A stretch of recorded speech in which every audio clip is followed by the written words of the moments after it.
Good morning, જય હિન્દ. આજે આપણે એન તબક્કો જોઈ ગયા છે પહેલા, જેને આપણે સમભાજન કીધું હતું. આપણને ખબર છે કે સમભાજન જોવા મળે શામાં? દૈહિક કોષોમાં.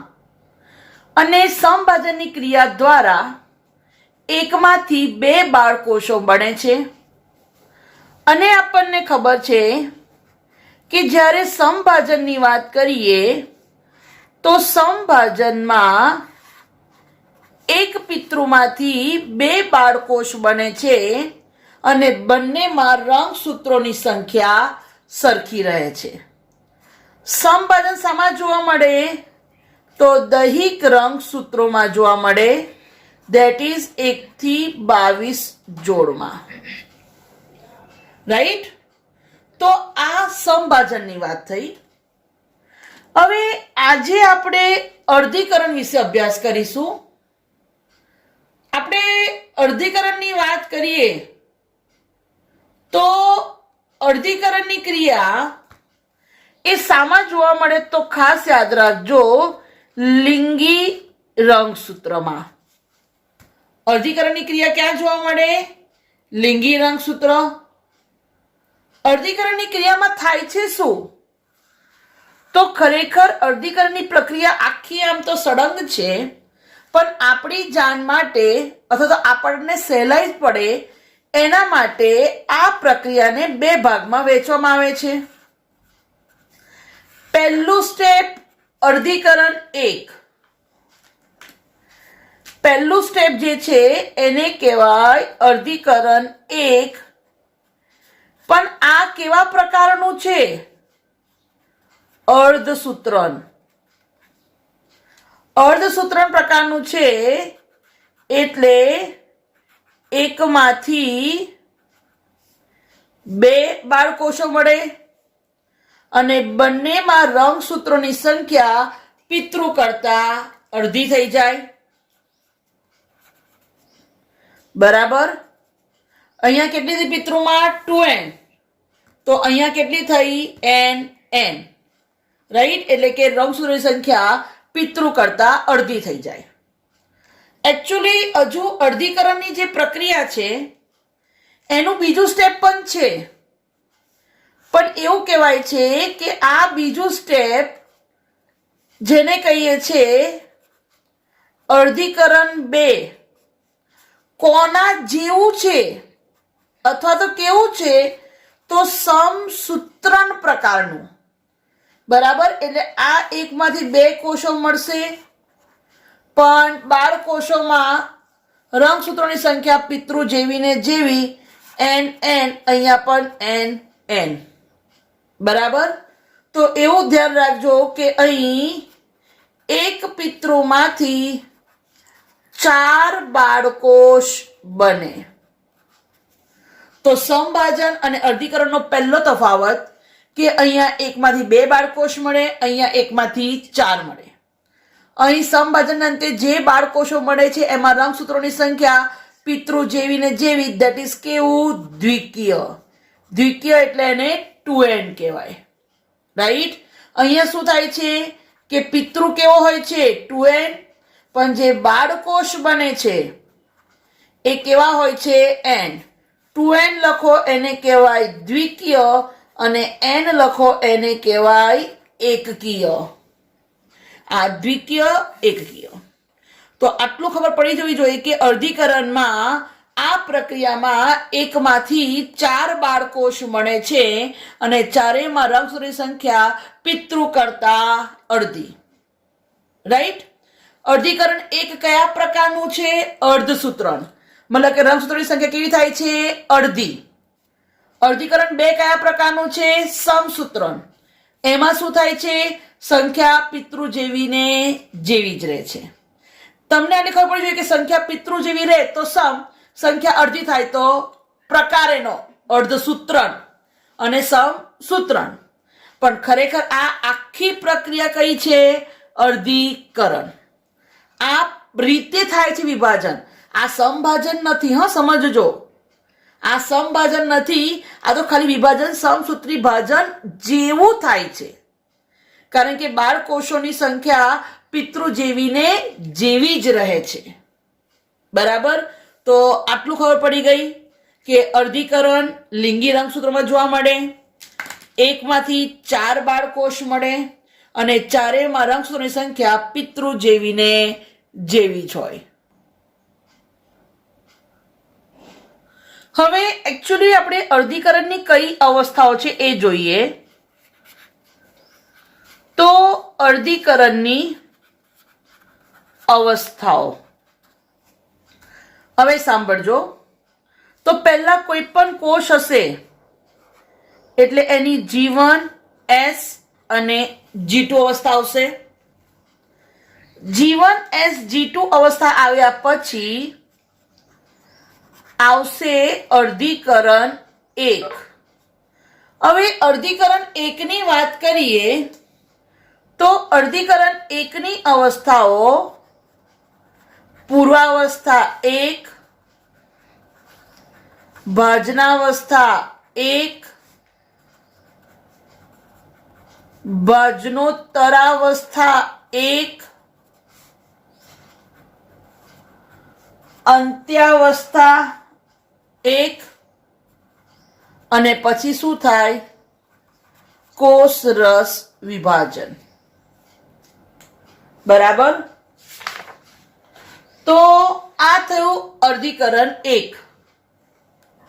ત્યાર પછી થોડોક વિરામનો સમયગાળો હોય જેને કહેવાય ઇન્ટર કાઇનેસિસ અથવા એને કહેવાય આંતરકોષ વિભાજન.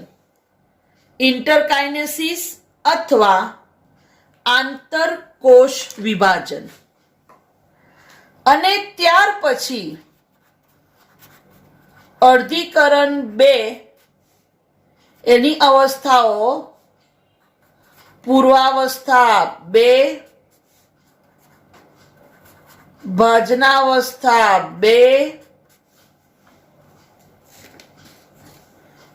ભાજનોત્તરાવસ્થા 2, અંત્યાવસ્થા 2 અને કોષ રસ વિભાજન. એટલે તમને આટલું જોયા પછી એટલો તો આઈડિયા આવ્યો હશે કે અહીં કોષનું વિભાજન 2 વાર થાય છે. કોષનું વિભાજન 2 વાર થાય છે, પણ જનીન દ્રવ્ય જે બેવડાય છે એ એક જ વાર. કારણ કે તમે જુઓ કે તમે આ જે આંતરાવસ્થાની વાત કરો છો તો આંતરાવસ્થા તો ફક્ત એક જ વાર આવે છે. પછી અર્ધીકરણ 1 અને અર્ધીકરણ 2.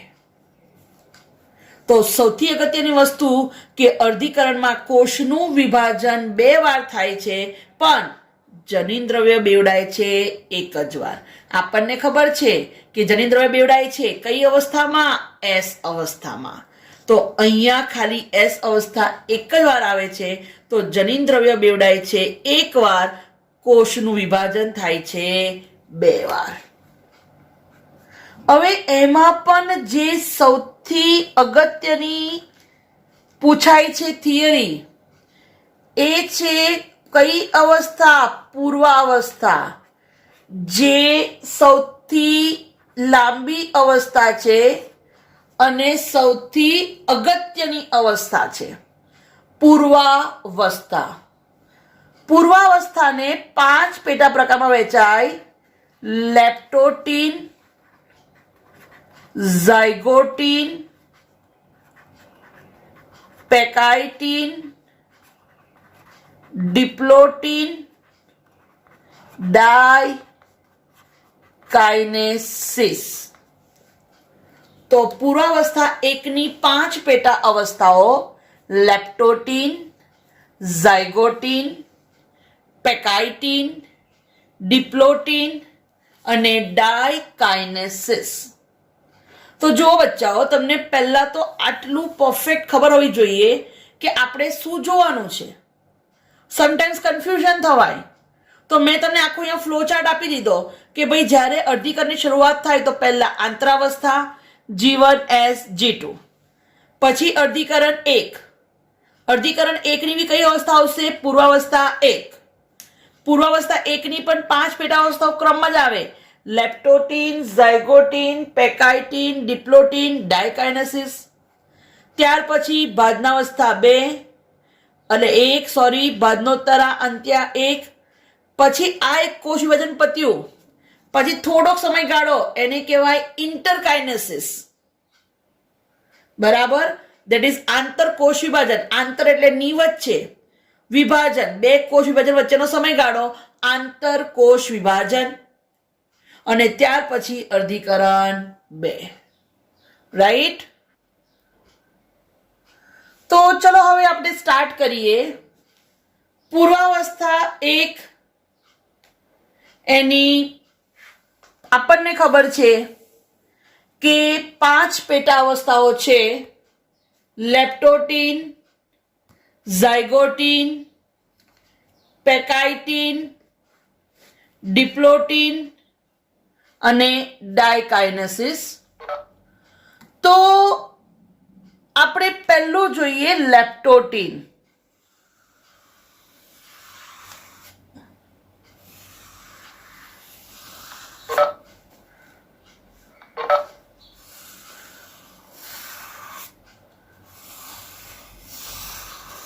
હવે જુઓ, આ તો બિગિનિંગ છે, એટલે પૂર્વાવસ્થા એટલે કોષ કેન્દ્ર પટલ હશે, તારા કેન્દ્ર એકમ જે ધીરે ધીરે બેવડાશે.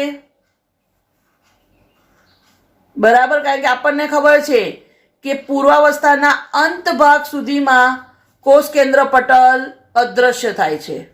આ તો શરૂઆત છે. બરાબર, ઓકે. તો ચલો હું તમને પહેલા કરાવું છું કઈ અવસ્થા? લેપ્ટોટીન. તો લેપ્ટોટીન અવસ્થામાં શું થાય છે? તો રંગસૂત્ર ધીમે ધીમે હવે સ્પષ્ટ દેખાય છે અને આ દરમિયાન રંગસૂત્રનું ઘનીકરણ ચાલુ રહે છે. તો જુઓ, આ મારું પહેલું એક રંગસૂત્ર, આ બીજું,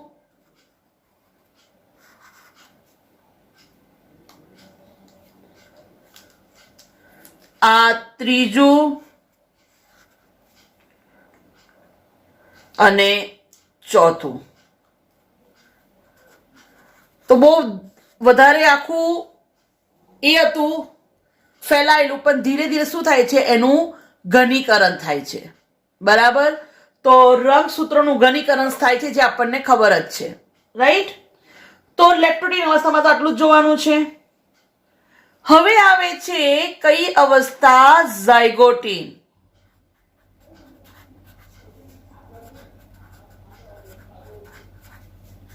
ચલો ઝાયગોટીનમાં શું થાય છે એ જોઈએ. તો ઝાયગોટીન અવસ્થા દરમિયાન મોસ્ટ ઇમ્પોર્ટન્ટ ધ્યાન રાખજો, રંગસૂત્રો પોતાની લંબાઈને અનુરૂપ જોડીઓ બનાવે છે. રંગસૂત્ર પોતાની લંબાઈને અનુરૂપ જોડીઓ બનાવે છે. મતલબ કે સરખી સરખી લંબાઈ વાળા હોય તો એ પોતે જોડીઓ બનાવે છે.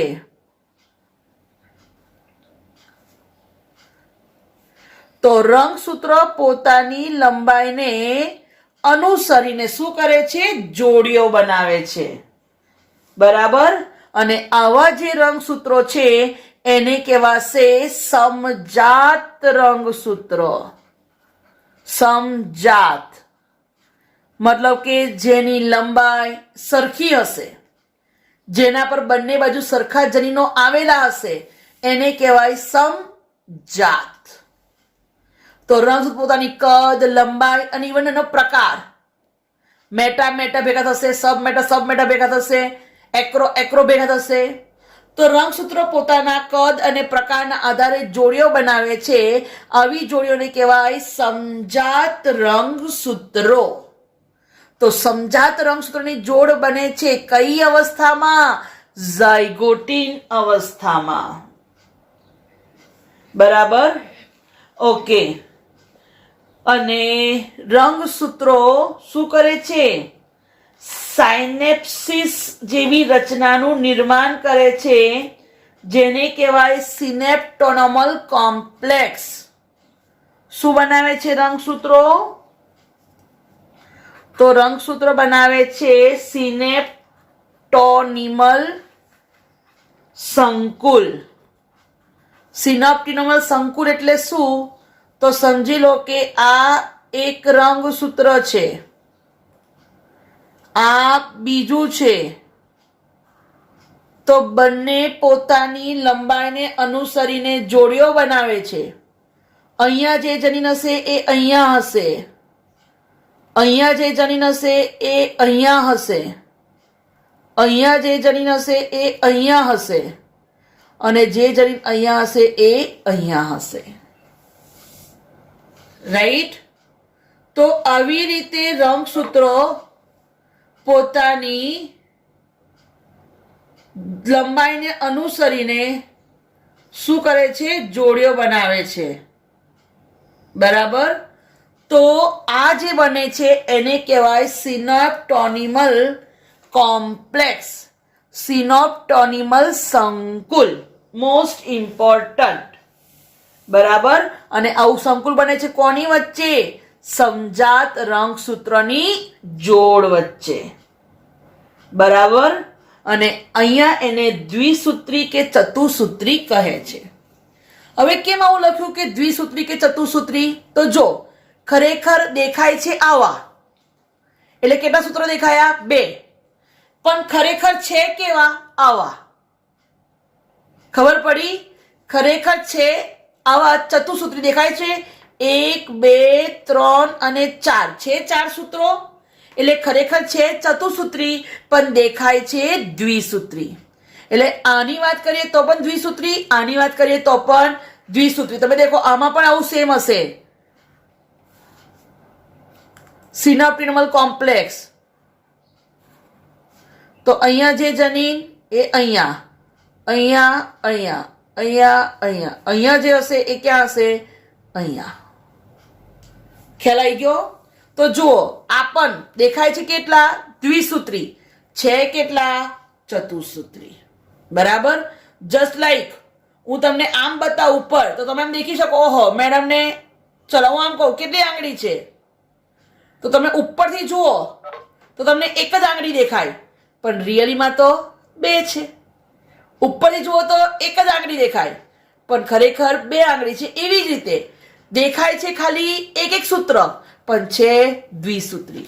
એટલે જોડમાં છે એટલે દેખાય છે દ્વિસૂત્રી, પણ ખરેખર છે ચતુસૂત્રી. ક્લિયર અહીંયા સુધીનું? હવે સિનેપ્ટોનિમલ સંકુલ મતલબ સમજણ પડી જાય કે 2 સમજાત રંગસૂત્રો એક લાઈનમાં ગોઠવાય અને આવું નિસ્સરની જેવો આકાર દેખાય. સેકન્ડ થિંગ શું ધ્યાન રાખવાનું કે ભાઈ અર્ધીકરણમાં આપણે જોયું કે પિતૃ કરતા બાળકોષોમાં રંગસૂત્રોની સંખ્યા કેવી થાય છે? અડધી થાય છે. એટલે કોમન સેન્સ ધ્યાન રાખવાનું કે હંમેશા અહીંયા પિતૃ દ્વિકીય હોવો જરૂરી છે. મતલબ કે એમાં રંગસૂત્રોની સંખ્યા કાં તો 2 અથવા 4 અથવા 6 હોય. સમબાજુમાં કંઈ પણ ચાલે. કેમ? એમાં તો સરખા ભાગલા પાડવાના છે, એટલે એમાં 1 હોય તો પણ ચાલે, 2 હોય તો પણ ચાલે. પણ અહીંયા અર્ધીકરણમાં હંમેશા પિતૃની રંગસૂત્રોની સંખ્યા દ્વિકીય જ હોવી જરૂરી છે. હવે આગળ વાત જોઈએ તો પેકિટીન. બરાબર? તો પેકિટીન એકચ્યુઅલી સૌથી લાંબી અવસ્થા પેકિટીન છે. બરાબર? તો પેકિટીન અવસ્થામાં આ જે દ્વિસૂત્રી રંગસૂત્રો છે એ ખરેખર હવે કેવા દેખાય છે? ચતુસૂત્રી. મોસ્ટ ઇમ્પોર્ટન્ટ, દ્વિસૂત્રી રંગસૂત્રો કેવા દેખાય છે? ચતુસૂત્રી. ચતુસૂત્રી મતલબ કેવી રીતે?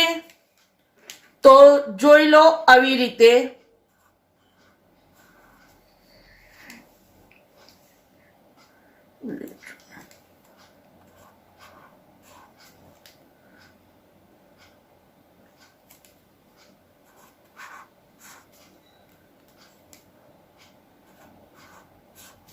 થઈ ગયું ચતુસૂત્રી 1 2 3 4 પતી ગઈ એક જોડ સેમ એવું 1 2 3 4 તો સૌથી અગત્યનો ક્વેશ્ચન કઈ અવસ્થામાં રંગસૂત્ર સ્પષ્ટ ચતુસૂત્રી દેખાય છે તો યાદ રાખજો પેકાઇટીન રંગસૂત્રો કેવા દેખાય ચતુસૂત્રી કોઈ એક જોડની વાત કરવાની બરાબર નહીં તો તમને ટોટલ તો અષ્ટસૂત્રી દેખાશે 4 આના ને 4 આના પણ આ એક રંગસૂત્રની જોડની વાત કરીએ તો દ્વિસૂત્રી કેવા દેખાય છે ચતુસૂત્રી બીજું આ અવસ્થાની લાક્ષણિકતા શું છે તો આ અવસ્થાની લાક્ષણિકતા છે પુનઃ સંયોજિત ગંઠિકા દેખાવી બરાબર ધેટ મીન્સ કે અહીં કઈ ક્રિયા થાય છે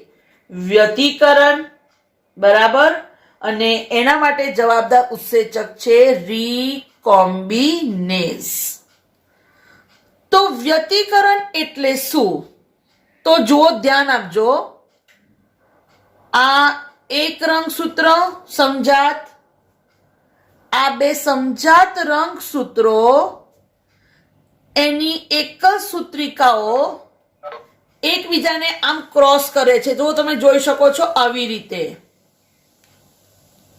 બરાબર જસ્ટ લાઈક તમારો કેસરી કલર અને બ્લુ કલર લઈ લો તો દેખ્યું અહીંયા ચોકડી બની ખબર પડે છે તો આ જે કહેવાય આને કહેવાય સ્વસ્તિક ચોકડી સાથે જેવું દેખાય છે આને કહેવાય સ્વસ્તિક ચોકડી અને જ્યાં સ્વસ્તિક ચોકડી છે ત્યાં શું થાય છે જનીનના ટુકડાની અદલા બદલી એ હું તમને સમજાવું છું તો પહેલું તો આ અવસ્થાની લાક્ષણિકતા શું છે તો સ્વસ્તિક ચોકડીનું નિર્માણ થવું અને વ્યતિકરણ એટલે શું તો જો અહીંયા બતાવું છું નીચે કે આ એક સૂત્ર એટલે કે એક રંગસૂત્ર આ બીજું રંગસૂત્ર દેખ્યું હવે અહીંયાથી જનીનનો ટુકડો કપાઈ જશે અને જુઓ આ બ્લુ જોડે આવી ગયો કેસરી અને અહીંયા જે કેસરી હતો કેસરી જોડે આવી ગયો બ્લુ આને કહેવાય સ્વસ્તિક ચોકડીનું નિર્માણ થવું અને આ ઘટનાને કહેવાય વ્યતિકરણ અને હવે તમારી આ જે રંગસૂત્ર છે આને કહેવાશે પુનઃ સંયોજિત રંગસૂત્ર કેમ પુનઃ સંયોજિત આનો ટુકડો તૂટ્યો બીજાનો ફરીથી જોડાયો પુનઃ મતલબ ફરીથી જોડાવવું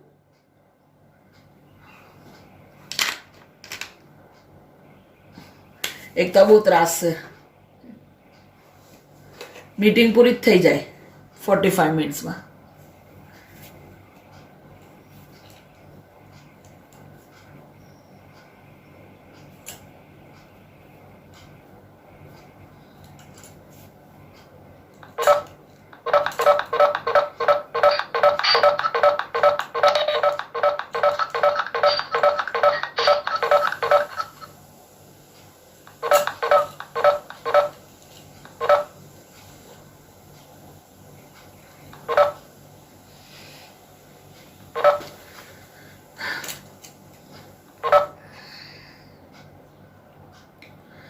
ઓકે ચલો આટલું ખબર પડી બેટા વ્યતિકરણ જનીનના ટુકડાની અદલા બદલી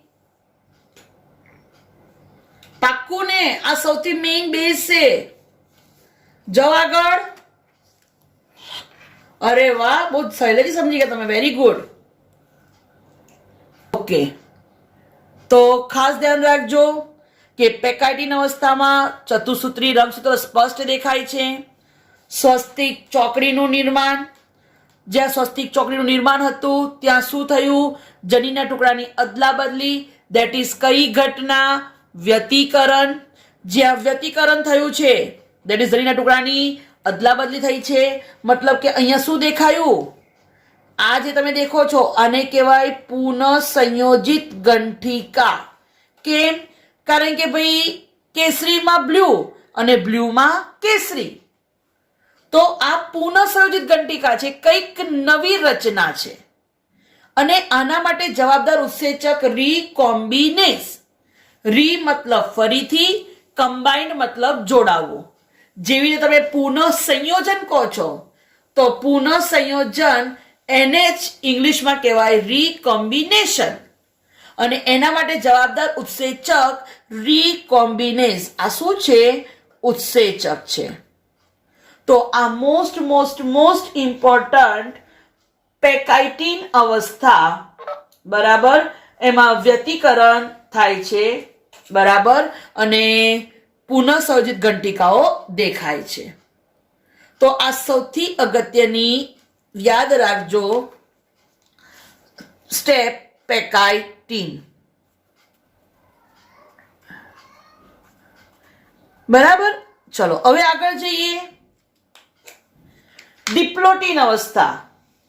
તો ડિપ્લોટીન અવસ્થામાં જે બધા સમજાત રંગસૂત્રો એકબીજાની નજીક ગોઠવાયા હતા, એ સાયનોપ્ટેમલ કોમ્પ્લેક્સનું ધીરે ધીરે વિઘટન થાય છે અને આ દ્વિસૂત્રી રંગસૂત્રો હવે એકબીજાથી દૂર ખસે છે. બરાબર, શું થાય છે? એકબીજાથી દૂર ખસે છે. હવે તમે એક વસ્તુ સમજી શકો છો કે આ તારા કેન્દ્ર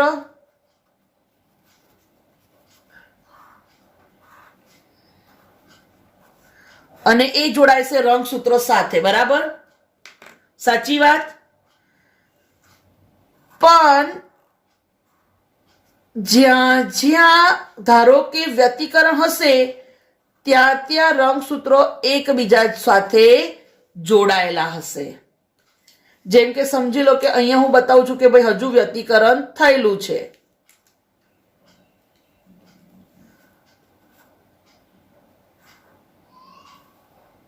ખ્યાલ આવ્યો? તો મેં તને બંને કન્ડિશન બતાવી દીધી. અહીંયા વ્યતિકરણ થઈ ગયું છે તો આ રંગસૂત્રો ત્રાકતંતુ દ્વારા અલગ અલગ ધ્રુવ તરફ ગતિ કરશે. અહીંયા હજુ વ્યતિકરણ થયેલું છે, બરાબર, હજુ અહીંયા સ્વસ્તિ ચોળીનું નિર્માણ છે. તો હવે પેલી જે પ્રક્રિયા બાકી છે જનીનના ટુકડાની અદલા બદલીની, એ પ્રક્રિયા અહીંયા પૂરી થશે. કઈ અવસ્થામાં? ડિપ્લોટીન. તો તમે જોઈ શકો છો કે જ્યાં વ્યતિકરણ થયું છે, આ વ્યતિકરણ જ્યાં થયું છે ત્યાં તમને શું દેખાય? સ્વસ્તિક ચોકડી. દેટ ઇઝ સ્વસ્તિક ચોકડી એટલે ખબર છે ને, એકચ્યુઅલી એને સાથીઓ કહેવાય. તો તમને અહીંયા આવી રીતે આવી રચના દેખાય છે, ચોકડી જેવી, સ્વસ્તિક ચોકડી.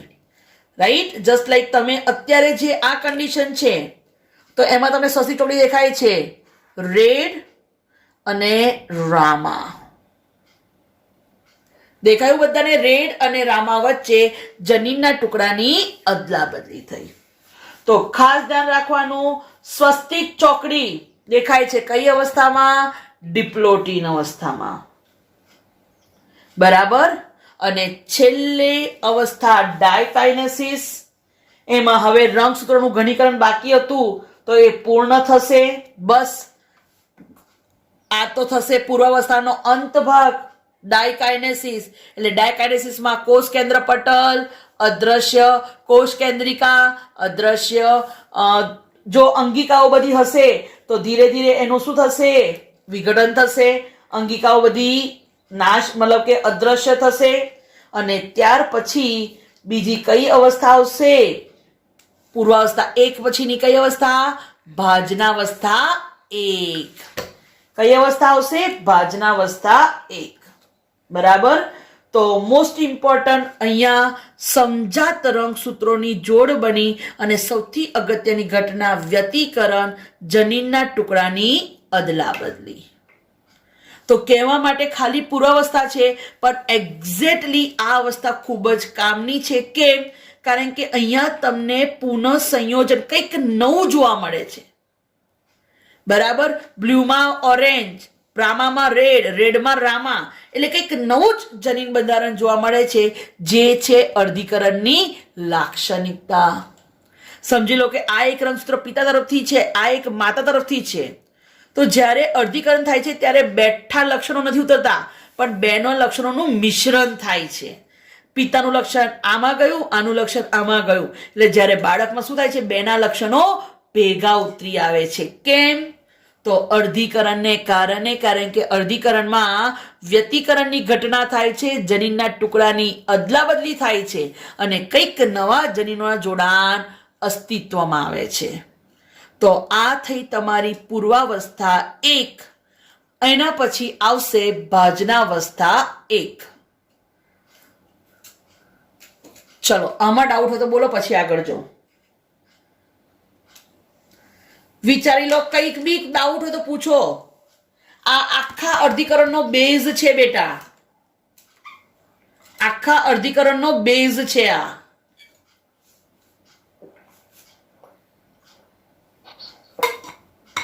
બોલો, કઈ પણ બોલવું તો બોલી શકો છો. હા, બોલો બોલો. એવું કહું છું કે પેકાઇડિનમાં અમે છેલ્લે રિકોમ્બિનેસ લખ્યું છે. હા, ઉત્સેચક છે બેટા, રીકોમ્બિનેઝ. આ ઘટના જે થાય છે ને, જનીનના ટુકડાની અદલા બદલી, એના માટે ઉત્સેચક જોઈએ. જેમ કે હું તારા ઘરે આવું અને તું મને શું ખવડાવીશ, ભાજી પાઉં ખવડાવીશ, બરાબર? તો એના માટે તારે ગેસ ચાલુ કરવો પડશે ને, બધું બનાવવા માટે. તો એવી જ રીતે આ જે ઘટના થાય છે એના માટે એને ઉત્સેચક જોઈએ છે, બરાબર? ચલો પછી, ચલો બોલો જલ્દી. આ વસ્તુ ખાસ ખબર પડી જોઈએ, જનીનના ટુકડાની અદલા બદલી વ્યતિકરણ. મેં પ્રેમથી કલરો બદલ્યા છે, જોઈ લેજો. આ સમજ પડી તો ગંગા નાયા, ફિલહાલ વરસાદમાં ના જો. ચાલો, ઓકે. એની ડાઉટ? હા હા, કંઈક તો રિપ્લાય આપો. હા, ના, વોટ એવર. ના ડાઉટ નથી, ડાઉટ. ઓકે. આસ્થા, કોઈ ડાઉટ? ઓકે, ના. ચલો, અશફાક. અશફાક, આજે નવો ટોપિક છે. ધ્વનિ, નો. Very good. યે ધૂંધળું થઈ ગયું. હા, ચલો. પણ ધૂંધળું દેખાય. હા, હવે દેખાયું. ચલો, ઓકે. ચલો, एक्चुअली જે ડાયકાઇનેસિસ છે, તો ડાયકાઇનેસિસ આ અવસ્થામાં કોષ કેન્દ્ર પટલ અદ્રશ્ય થઈ જાય છે અને જે સમજાત રંગસૂત્રની જોડ હતી એ સમજાત રંગસૂત્રની જોડ ત્રાક તંતુ દ્વારા જોડાય છે, બરાબર? હવે આપણે આ વસ્તુ દોરવામાં ખાસ ધ્યાન રાખવાનું છે કે કેવી રીતે એકચ્યુઅલી આગળ ક્રિયા થઈ હતી. તો બ્લુ અને બ્લુની સાથે ઓરેન્જ, અહીંયા ઓરેન્જ, ઓરેન્જ સાથે બ્લુ. સેમ વે રામા અને રામાની સાથે રેડ અને રેડ, રેડની સાથે રામા. તો આ સૌથી ઇમ્પોર્ટન્ટ વસ્તુ છે કે તમારે ધ્યાન રાખવાનું છે કે ખરેખર આ અવસ્થામાં કેવી રીતે વ્યતિકરણ થયું અને કઈ રીતે જનીનના ટુકડાની અદલા બદલી થઈ. તો અહીંયા પદે છે આપણી પૂર્વાવસ્થા 1, બરાબર? હવે આવશે કઈ અવસ્થા? ભાજનાવસ્થા. પછી કઈ અવસ્થા? ભાજનોત્તરાવસ્થા. અને છેલ્લે અંત્યાવસ્થા. એટલે એના પછી તો થશે કોષ રસ વિભાજન. પણ આ બધી કઈ અવસ્થા? નંબર 1. ચલો, હવે ભાજનાવસ્થા. સહેજ પણ ટેન્શન નથી લેવાનું. ભાજનાવસ્થા અને ભાજનોત્તરાવસ્થા એના કન્સેપ્ટ તો સેમ જ રહેવાના છે. ફર્ક કેટલો? તો જ્યારે આપણે સમભાજન કરતા હતા ત્યારે સમભાજનમાં દરેક રંગસૂત્ર વિષુવવૃત્ત ધ્રુવ પર ગોઠવાતું હતું. આ કયા પ્રકારનું વિભાજન છે? અર્ધીકરણ પ્રકારનું વિભાજન છે. એટલે અહીંયા સમજાત રંગસૂત્રની જોડ ગોઠવાય છે વિષુવવૃત્ત ધ્રુવ પર. વિષુવવૃત્ત ધ્રુવ પર કોણ ગોઠવાય? સમજાત રંગસૂત્રની જોડ ગોઠવાય છે. તો તારા કેન્દ્ર આપણે જે દોર્યું બસ એ જ પ્રમાણે દોરવાનું છે. અહીંયા સમજાત રંગસૂત્રની જોડ ક્યાં ગોઠવાય છે? વિષુવવૃત્ત ધ્રુવ પર એક સમતલમાં. તારા કેન્દ્ર માંથી જે દ્વિધ્રુવીય ત્રાક નીકળે છે એ રંગસૂત્ર સાથે જોડાય છે કોના દ્વારા? એના સેન્ટ્રોમિયર દ્વારા. કોના દ્વારા જોડાય છે? સેન્ટ્રોમિયર. અને એમાં પણ સેન્ટ્રોમિયર જોડાય છે કોના દ્વારા? તો આપણને ખબર છે કાઇનેટોકોર પ્રોટીનની તકતી દ્વારા. ક્લિયર? તો કશું જ નવું નથી. ભાજનાવસ્થા રંગસૂત્ર વિષુવવૃત્ત ધ્રુવ પર ગોઠવાય એ વસ્તુ બરાબર. વિષુવવૃત્ત તલ તો 100%, પણ આ અર્ધીકરણ છે એટલે અહીંયા સમજાત રંગસૂત્રની જોડ ગોઠવાય છે વિષુવવૃત્ત ધ્રુવ પર. ચલો ભાજનોત્તરા ભાગ. ભાજનોત્તરા ભાગલા પડવા, બસ આ અહીંયાનો પીક પોઈન્ટ છે આ થિયરીનો.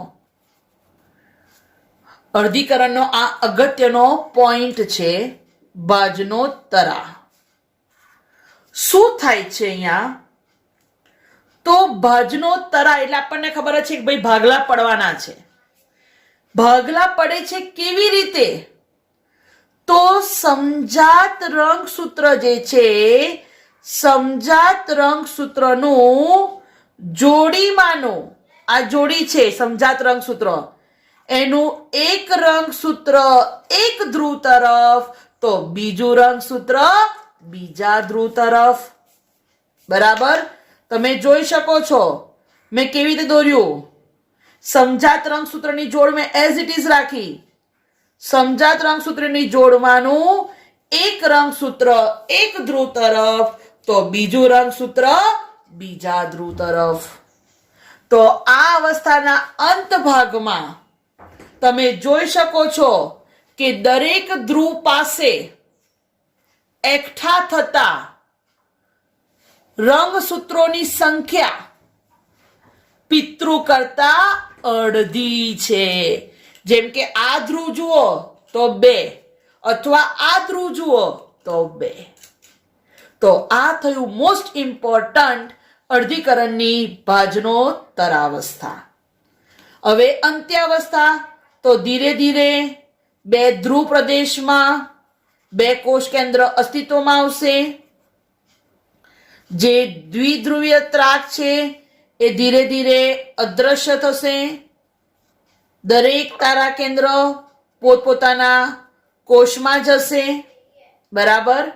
અને હવે જુઓ આ ધ્રુવ તો અહીંયા એક બ્લુ રંગસૂત્ર. બરાબર? તો એની સાથે દેખો અહીંયા આમ ભાગ પડ્યા ને, તો અહીંયા બીજું કયું આવ્યું? રામા. તો સામે અહીંયા જુઓ આ બાજુ એક કેસરી અને બીજું રેડ. ખ્યાલ આવી ગયો? તો આ છે મેઇન અર્ધીકરણની અવસ્થા, અંત્યાવસ્થા. બસ. અને છેલ્લે કોષ રસ વિભાજન એટલે ફરી એ જ વસ્તુ, કોષ કેન્દ્ર પટલ નિર્માણ પામશે. રાઈટ? બધી અંગિકાઓ પુનઃનિર્માણ પામશે, રાઈટ, અને રંગસૂત્ર તમને આવી રીતે દેખાશે. પણ ફર્ક કેટલો ખબર પડી ગઈ કે તમે જુઓ, કોમ્બિનેશન જુઓ એમનું, કે અહીંયા બ્લુ સાથે ઓરેન્જ, રામા સાથે રેડ, અહીંયા ઓરેન્જ સાથે બ્લુ અને રેડ સાથે રામા. ક્લિયર? તો આ થયું તમારું અર્ધીકરણ 1. અર્ધીકરણ 1 એમાં 2 બાળકોષ